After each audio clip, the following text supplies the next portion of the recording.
Tecnológico de Monterrey, San Luis Potosí, and we begin coverage on infraestructura energética nova.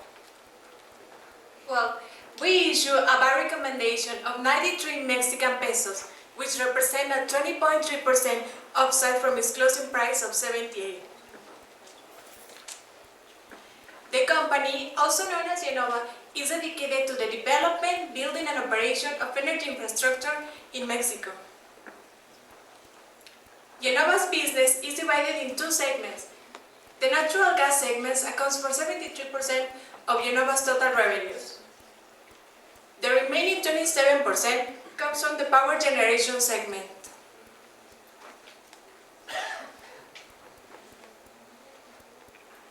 Sempra Energy, a company from the United States, owns 81% of Yenova's common shares. Sempra provides its expertise and experience within the industry. The remaining 19% is held by institutional investors and the public. Every rational investor should know about this potential industry. Regarding power generation sector, we've seen that it has increased 25% since the last decade. Comisión Federal de Electricidad is a dominant player in the generating sector, controlling more than 3/4 of Mexico's installed capacity. Even though 95% of Mexico's electricity demand can be generated internally, costs remain high in comparison with other countries. Regarding natural gas sector, we can say that it is the second largest source of energy production in Mexico. Mexico is a net importer of natural gas via pipeline. Those imports can represent 5 times more expensive than it could cost if we produce it here in Mexico. With the 2013 Mexican reforms, now private companies can participate in any activity of the supply chain of gas segment and power generation. Talking about the market, we notice some special features such as lack of infrastructure and low product differentiation. With this in mind, we could position Yenova with a 25% market share. Yenova owns long-term contracts and has guaranteed supply by Sempra. So what's next for Mexico and its energy sector? To begin with, national demand will increase 3.5% per year until 2028. This represents an investment of $16 billion. Also, an increasement on Mexico's pipelines infrastructure and 12 new pipelines through Mexico. Okay, so how can we trust this company without analyzing its financials? We decided to analyze the return on equity through the years, and as you can see, it decreased from 2012 to 2013 due to the new tax legislation that now Yenova can no longer include a lot of its revenues from some subsidiaries in its EBIT. And then we built a peer group to compare with, and we can say Yenova is a pretty solid company and it's pretty close to the average. In addition, Yenova is a strong company because it has a lot of sources of financing, it has an excellent credit rating, and it's not as much as leverage as the competence. In addition, it has cash flow persistence because it has long-term contracts, and we found out that it has a low bankruptcy risk with the settlement score. And this is our forecast.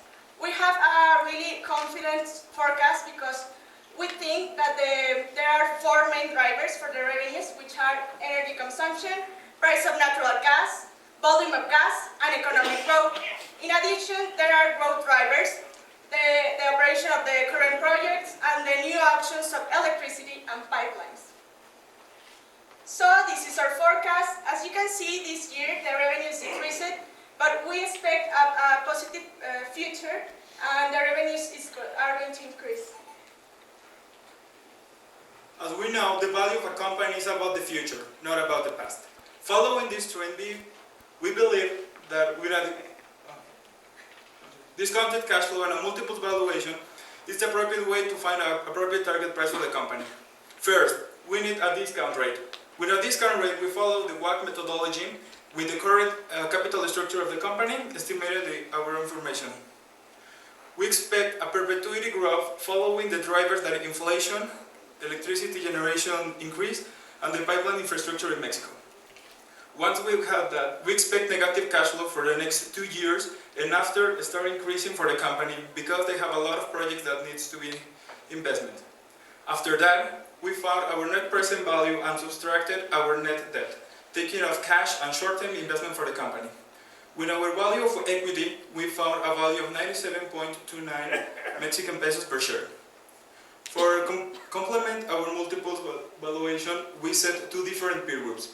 One with similar financial performance as gross margin, return of equity, return of assets, and another one with the same industry as Kinder Morgan or Enterprise Transfer Partners. Once we figured it out, we set an 80-20% for the discounted cash flow and only 20% for multiples valuation, because multiples valuation only follow the trend of the market and don't represent the actual value of the company. Actually, we found a confidence range of 70 and 129 Mexican pesos per share that actually give us a confidence that the current stock of the company is not in trouble. We all know that every good investment carries a little bit of risk. To calculate it, we consider several risks for Innova, but we want to show you those what we think that are the most important for them. We also made a risk matrix, so you can see the impact and the probability of happening. As market risk, we consider interest rate and exchange rate. But what we think that is the most important is that with the 2013 energy reform, there will be less barriers to entry. That means that more foreign companies can compete in the auctions made by CFE. As operational risk, we consider the failure to win tenders, failure to renew contracts, also that Innova doesn't own all the properties where their infrastructure lies, so they have to acquire rights to build their pipelines. They also need the help from Sempra Natural Gas to provide them the amount of gas to keep attending their customers' needs. As other risk, we consider the natural calamities, the close relationship with Sempra Energy, also that Innova is waiting for a resolution of legal proceedings and that participates in a highly regulated industry. Well, we issue our buy recommendation based on the facts that the lack of natural gas infrastructure in Mexico has opened new growth opportunities for Innova. Innova has also a solid financial structure. It has low levels of debt, a AAA credit rating, and even though some of the risks that we have already mentioned happen in the future, we believe that Innova will be able to face them due to its management team, who not only have knowledge regarding business management, but also experience in the energy sector. Thank you very much.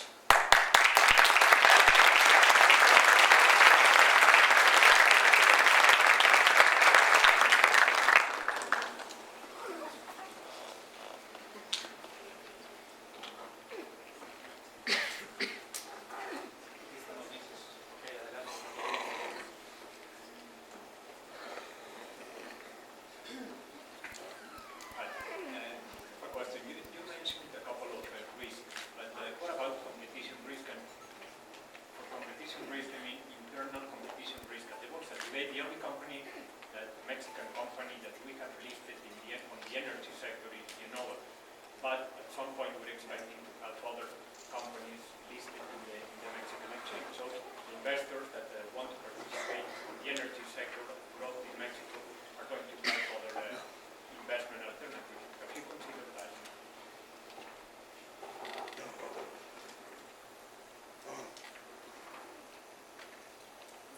Yes, of course there are a lot of companies listed, not as energy companies in the stock market, but they are competing also in the auctions. So Innova's strengths are huge, such as Innova has the support of Sempra Energy in the United States, and Innova has not a lot of debt. So it means that Innova can offer lower cost projects to win more auctions. And that way, it's going to win over the competence.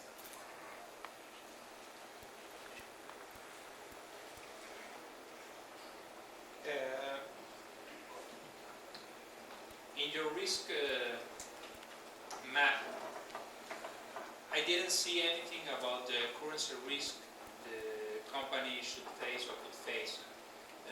Do you think there's an issue there? The company faces currency risk. Is there a policy within the company, and what do you think about that policy?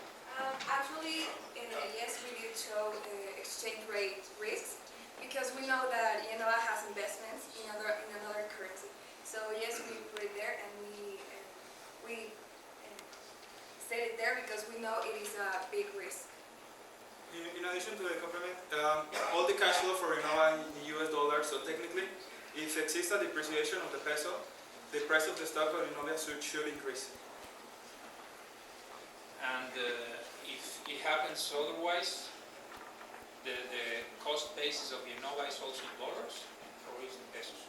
A lot of they have a mix between, they have to make payments in US dollars and in Mexican pesos, but all the currency that they report to the SAT are in US dollars, so it's not a huge trouble for Innova. The company has derivatives contracts to avoid or diminish that risk.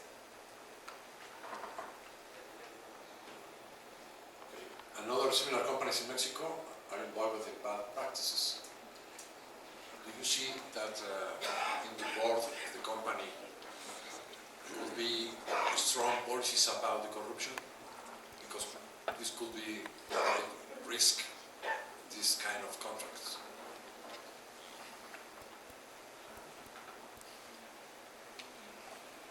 Okay, so unless it happens, like legal proceedings, we do not think that as a risk because our management team is experienced and Innova has a lot of policies towards ethics and business relationships. So we may think with the right policies, it can be avoided. Yeah, they have this code of ethics that is attached to Ley de Mercados de Valores. So they have this background, so they have to accomplish all those rules and code of ethics. So, I have a question for you, team. I have read your paper, and I noticed that you included that this company has an opportunity for growth given the announcement of the Fibra E, or the Master Limited Partnership, that are known in the States. Did you do a little research on that? About the Fibra E? Or? Yeah, we research as an opportunity of finding better financing for the company that could improve, the behavior of the company. It's 100 interested, in participated in that, but we still need solid fundamentals to include that in our financials. Okay, so I'm just curious that do you think that if Innova decides to transfer their assets to the Fibra E vehicle, are they creating value to the shareholders or are they destroying value to the shareholders?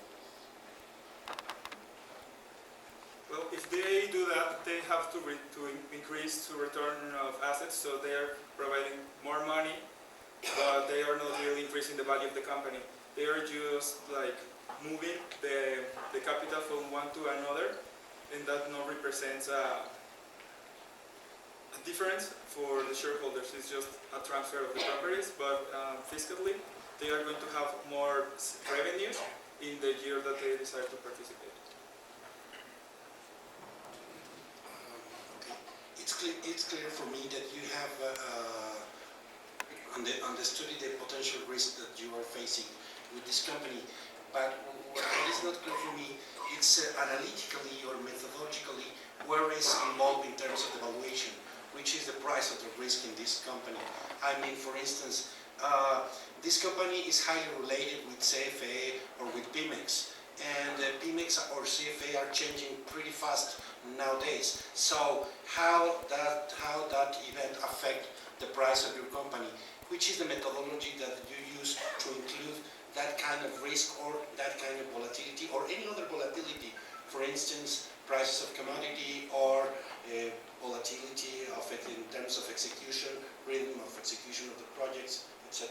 Which is in terms of methodological point of view. We use the Monte Carlo analysis to consider that kind of risk. Could you be more specific how? Yeah, well, we find significance with the growth rate of the company for the perpetuity. The WACC rate could also change among the years. The exchange between Mexican peso and US dollar, as I mentioned before, it changed the value of the stock, depending on the value that we convert. And the drivers of our forecast were also tried with Monte Carlo. Which distribution did you use in Monte Carlo? We have a variation of the Poisson distribution. Yeah, in that point we didn't try to normalize the performance or the behavior of the cash flows because Poisson is the natural distribution of the enterprise cash flows. All the risks are taken in the same way, or you use a different distribution or methodology for different kinds of risk? We test several performance of the company with bootstrapping data because we didn't have enough resources. So with that we give a different distribution, almost were similar. We follow, for example, the volatility of the stock. We found that the performance of the chart too.